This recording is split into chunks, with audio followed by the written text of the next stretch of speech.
Hello mga kamams!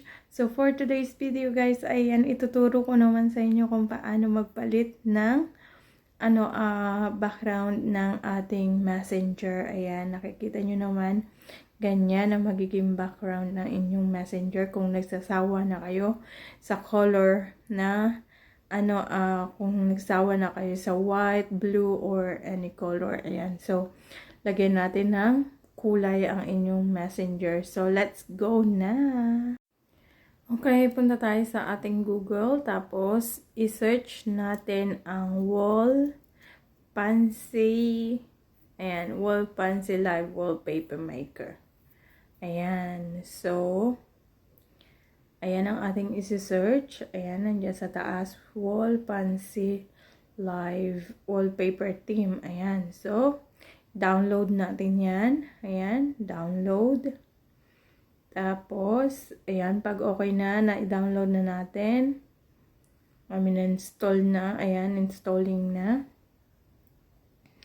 Tapos, open natin yan. So, pindutin natin open. Tapos, ayan, mapupunta na tayo dito sa, sa apps. Tapos, maghahanap na tayo dito ng ating gusto. Ayan. So, ayan, nasa home na tayo. Ayan. So, hanap tayo ng ating gustong ilagay sa wall ng ating messenger. Hindi lang po sa messenger pwedeng ilagay ha. Meron din po pwede sa natin, sa cellphone natin. Pwede rin sa WhatsApp or Instagram. Basta yon, hindi lang po siya sa messenger pwede. Pwede rin po siya sa iba. Tapos sa cellphone natin. Ayan.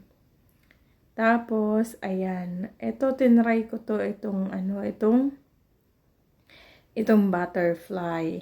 Ayan. Tapos, na natin. Ayan. Tapos, pag nakapili na kayo, ayan, may WhatsApp dyan. Tapos, pag napili nyo na, ayan na yung magiging kalalabasan niya. Pwede nyo siyang linawan or i-adjust yung brightness niya. Ayan. Pwedeng medyo malabo ng konti para hindi masakit sa mata. Ayan. Tapos, nyo lang siya, i-apply. Ayan. Tapos, kapag may ganyan, go to settings nyo lang. Ayan. Punta lang kayo dyan sa settings. Tapos, i-on nyo lang po yun. Ayan, yung Wall Fancy. Ayan, i-on lang po yan. Ayan. So, ayan, na-on na natin. Tapos, ito na yung kinalabasan. So, punta tayo sa ating messenger. Check natin. Ayan. O, diba? Nag-flower na siya. So, ayun lang guys. So, yun lang. Ganun lang kadali guys magpalit ng ating messenger background. So, ayan, nakita nyo naman, napaka-cute, diba? Tapos yung butterfly, yun kasi yung una kong nilagay. Tapos ngayon, ito pinalitan ko na naman. So, hindi tayo magsasawa sa white lang ang ating background ng messenger. Napakarami pong pagpipilian doon. So, yun lang guys. At kung nagustuhan nyo tong video na to, please follow, share, like, and kung may mga katanungan po kayo, ayan, mag-iwan lang po kayo ng comment. Tapos, gagawa natin yan ng tutorial sa abot ng aking makakaya. So, yun lang po for today's video. Bye!